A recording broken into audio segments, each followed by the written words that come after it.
Madrasah Tsanawiyah Negeri 1 Pasuruan merupakan sekolah berbasis Islami yang berdiri kurang lebih sudah 56 tahun dan didirikan oleh Kyai Haji Abdus Syukur Adnan. Sekolah ini terletak di Jalan Badar nomor 1/7, Kecamatan Bangil, Pasuruan, Jawa Timur.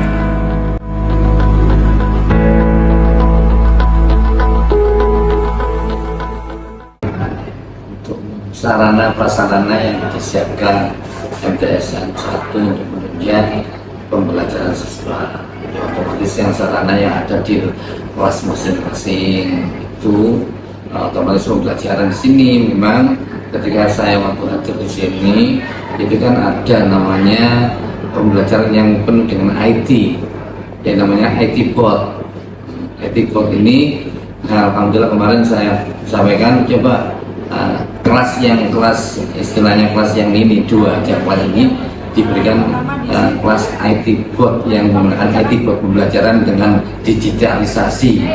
Alhamdulillah dengan mempermudah alat, mungkin saya pun sudah lihat di sana alatnya ya, IT boardnya itu kan menggunakan pembelajaran penuh dengan IT, penuh dengan langsung tanpa menggambar, tanpa menulis dan sebagainya, cuma menggunakan sentuhan tangan dengan mengunduh di situ dan sebagainya, sehingga pembelajaran menarik buat anak-anak dan membuat menyenangkan dan juga otomatis perhatiannya lebih fokus dan mudah diterimanya. Ini setelah itu kan diterapkan oleh guru kita dengan senangnya. Sekarang kan setelah itu kan menggunakan TikTok dan sebagainya pembelajarannya. Jadi tetap kita gunakan untuk pembelajaran, tetap menyiapkan kebutuhan yang dibutuhkan oleh siswa, tidak hanya TikTok tapi ya penunjang sumber dari bentuk buku atau download dan sebagainya. Visi misi MTS 1 Pasuruan adalah terwujudnya siswa yang berakhlak karimah, berprestasi, disiplin dan berbudaya lingkungan. Terkait misinya, yang pertama menyelenggarakan pendidikan berciri khas madrasah dengan berakhlak karimah. Yang kedua, mewujudkan siswa berprestasi dengan proses belajar mengajar yang efektif, efisien dan menyenangkan. Yang ketiga, menumbuhkan sikap disiplin dan bertanggung jawab. Dan yang keempat adalah menciptakan suasana agama harmonis dan berbudaya lingkungan. Di program kami di kesuaan itu ada yang namanya koordinator pengembangan diri bidang keagamaan, yang itu nanti akan dilaksanakan setiap hari Jumat. Setiap hari Jumat itu nanti macam-macam. Jadi ada Jumat pertama mungkin ada pembacaan tahlil, kemudian ada istighosah, ada Asmaul Husna, begitu. Ada juga nanti di Jumat Berkah itu ada yang namanya Jumat Sehat. Jadi di program itu ada madrasah sehat. Salah satunya kita masukkan programnya di hari Jumat itu, begitu. Jadi nanti di hari Jumat itu mesti ada kegiatan keagamaan, sholat duha, Asmaul Husna dan lain sebagainya itu. Ada beberapa, kalau kemarin kita memang banyak, kemudian di tahun ini kita merampingkan karena kami berorientasi pada perlombaan dan kejuaraan. Maka salah satunya ada MTQ, futsal, ada sepak bola, voli, drum band dan lain sebagainya.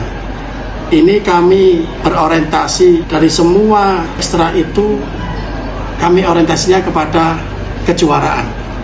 Jadi bibit-bibit yang nanti akan muncul dari ekstra itu, yang kelak ketika ada perlombaan kita ikutkan di perlombaan itu melalui salah satunya adalah ekstrakurikuler.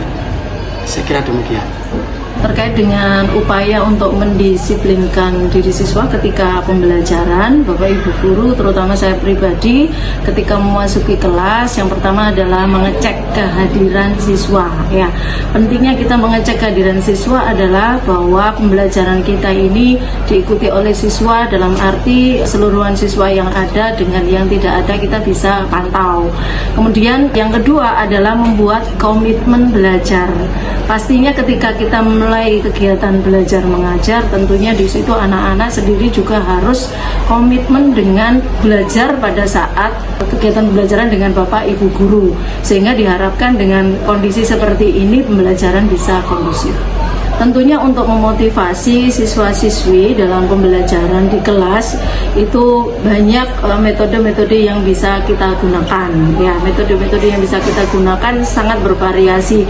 Bisa mulai dari metode diskusi, bisa kita melakukan dengan metode wawancara, atau mungkin di situ bisa juga kita lakukan dengan ceramah secara bervariasi. Nah, untuk mendukung partisipasi aktif siswa, tentunya di sini metode diskusi dianggap menjadi paling efektif karena di situ terjadi hubungan timbal balik dalam pembelajaran antara siswa dengan guru maupun antara siswa sendiri dengan siswa, sehingga motivasi belajar siswa itu akan bisa terbangun dengan baik. Terkait dengan siswa yang memiliki kebutuhan khusus, di sini bisa saya artikan kebutuhan khusus itu bisa yang positif, artinya kebutuhan khusus bagi siswa yang belajarnya cepat.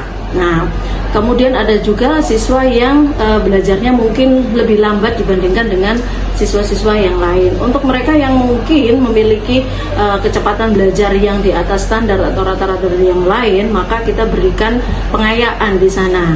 Tetapi untuk teman-temannya yang lain yang barangkali mungkin perlu ada pendampingan khusus, maka di sini guru punya waktu yang lebih atau punya peranan yang lebih dalam memberikan pendampingan, dalam memberikan bimbingan, dalam memberikan pengarahan, sehingga apa yang kemudian menjadi target dari kurikulum sesuai dengan kompetensi dasar yang diinginkan itu bisa tercapai.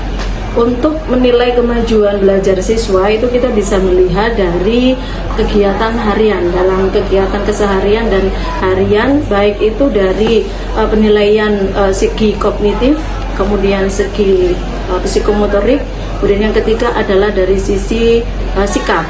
Nah, tiga hal ini patut kemudian kita sandingkan ketika kita memberikan penilaian kepada siswa. Nah, kemajuan-kemajuan belajar itu akan bisa terlihat manakala mereka berada pada tahapan setingkat lebih tinggi dari kemampuan yang sebelumnya. Nah, jadi kemampuan yang diharapkan ini nanti akan bisa dicapai ketika mereka mampu memenuhi dari target atau kriteria ketuntasan minimal yang sudah ditetapkan oleh sekolah atau madrasah. Terkait dengan metode yang diterapkan dalam pembelajaran, kemudian dengan gaya belajar siswa yang berbeda-beda, tentunya ini dalam kurikulum Merdeka kita sudah diberikan arahan gitu ya, anak-anak dengan gaya belajar mulai dari kinestetik, gaya belajar audio, kemudian gaya belajar visual, itu kan mereka memiliki background gaya belajar yang berbeda-beda. Nah, bagaimana kemudian treatment yang dilakukan oleh guru, tentunya di sini adalah memberikan wadah, terutama di sini adalah misalnya model penugasan anak-anak yang kinestetik itu akan berbeda dengan anak-anak yang audio, sehingga di sini guru harus pinter-pinter untuk bisa mengatur bagaimana model assessment yang tepat bagi anak-anak yang memiliki gaya belajar tersebut.